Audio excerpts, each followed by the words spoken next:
Hello, everyone. Welcome to the third main. Always take time to say thank you for watching. Today, I'm joined by the Botswana cricket captain, Karabo. Hello, brother. Hi, bro. Hi, bro. How you doing? I should say Utsukile Jangi Ra. So we listen, Lera.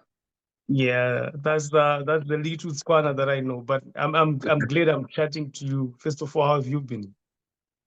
I've been very well. I'm a bit tired at the moment. I've just arrived back from the UK and I haven't had much rest. Straight into cricket, obviously, preparing for the qualifiers, but otherwise, not much to complain about. Doing quite well. How was the season in the UK and which club were you playing for? I was playing for Cleeve Cricket Club in the Bristol area. We were playing in the Bristol and District League down that side. As a team, we had a very difficult season. We didn't do too well, but I think personally I did okay for a first season in England. I'm sure you know as a batter, it's quite difficult going over there for the first time. But I was Yeah. received very well by the club. I had a good bunch of teammates. The setup I had at home was also good. So overall, I'd say it was a positive experience, and I think the club are quite keen to also have me back next year. Nice. What position were you batting? Were you batting up the order?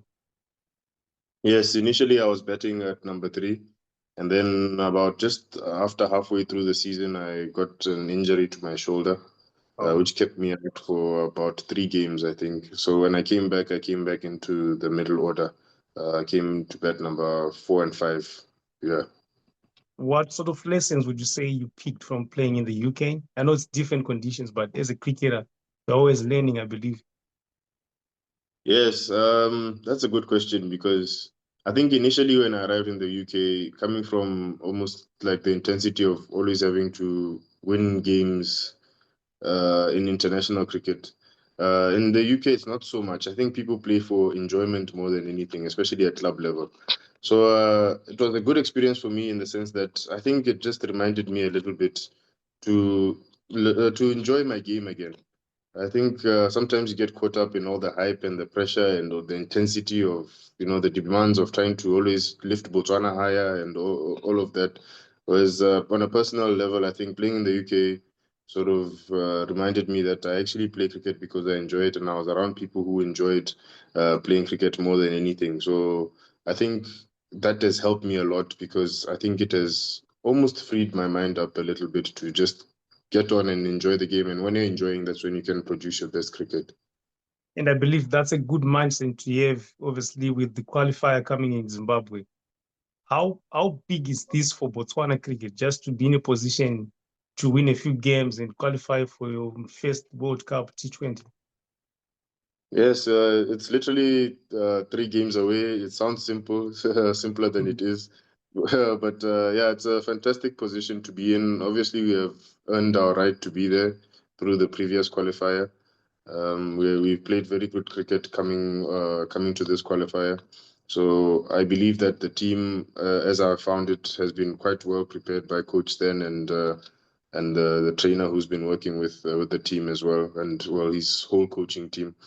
And it is a very big thing for us. Of course, we are nowhere near the favorites to go through, but that doesn't mean anything really because on the day is on the day, and we are looking to put out our best, and then yeah, try and see if you can pull off some surprises.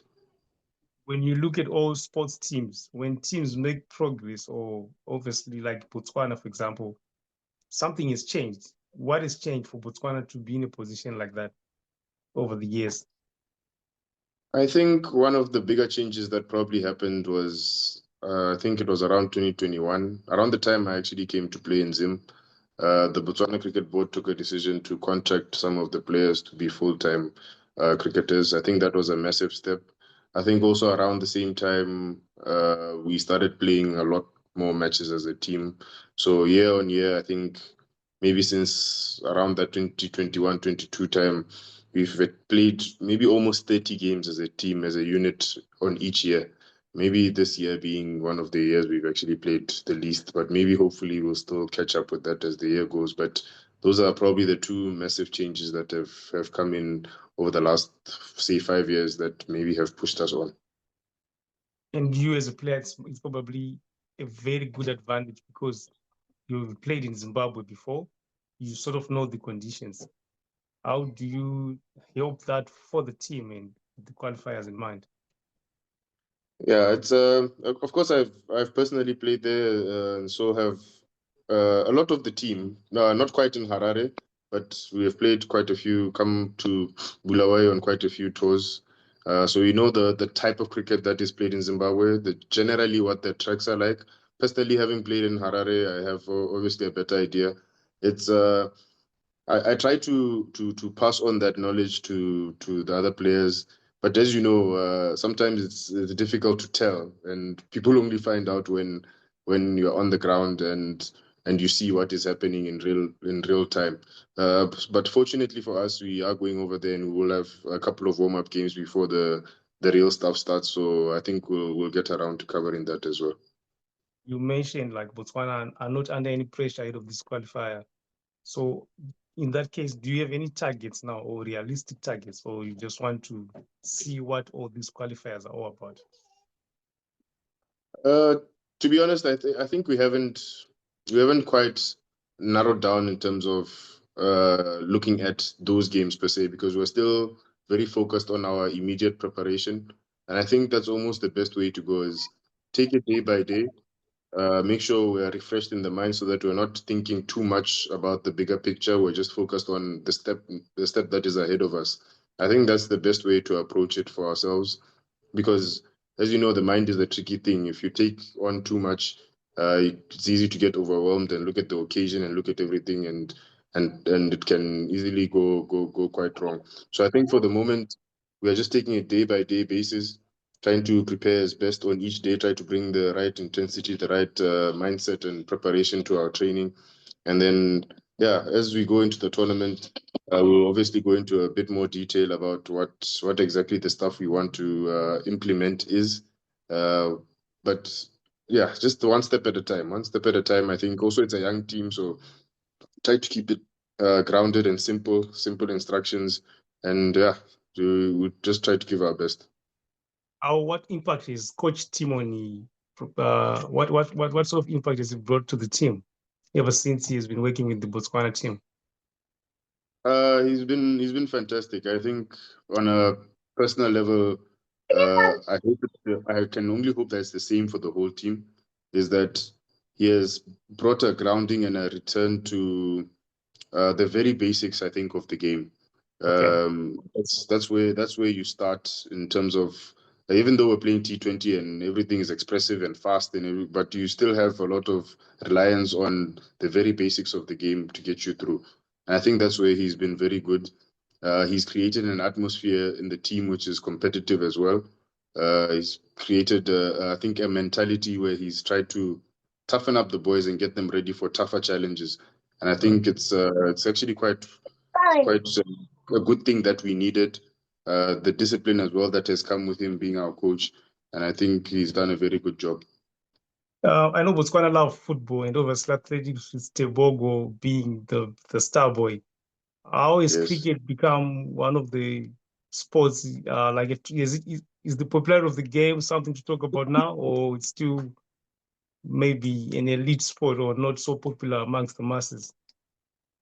Uh, I'd say, well, obviously having grown up here and seen the progression, I'd say it's definitely moving in the right direction. There's a lot more followers of cricket now, people interested in cricket within the community.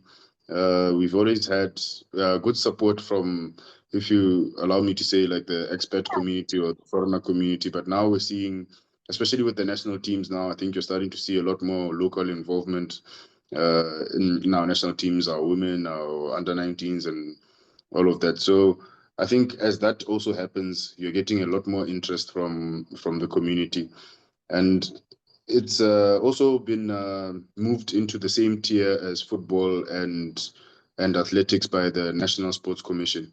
So we're actually a tier one sport in Botswana now.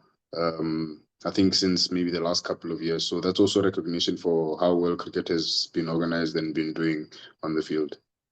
Lastly, do you feel maybe teams like Zimbabwe, South Africa, and maybe Namibia should also play a role in helping or maybe the Botswana Cricket Association should take an initiative to have you guys play in such leagues, sort of partnerships like what happened to you in Zimbabwe, and you said the association also made a deliberate decision. Do you think that should happen also maybe with South Africa?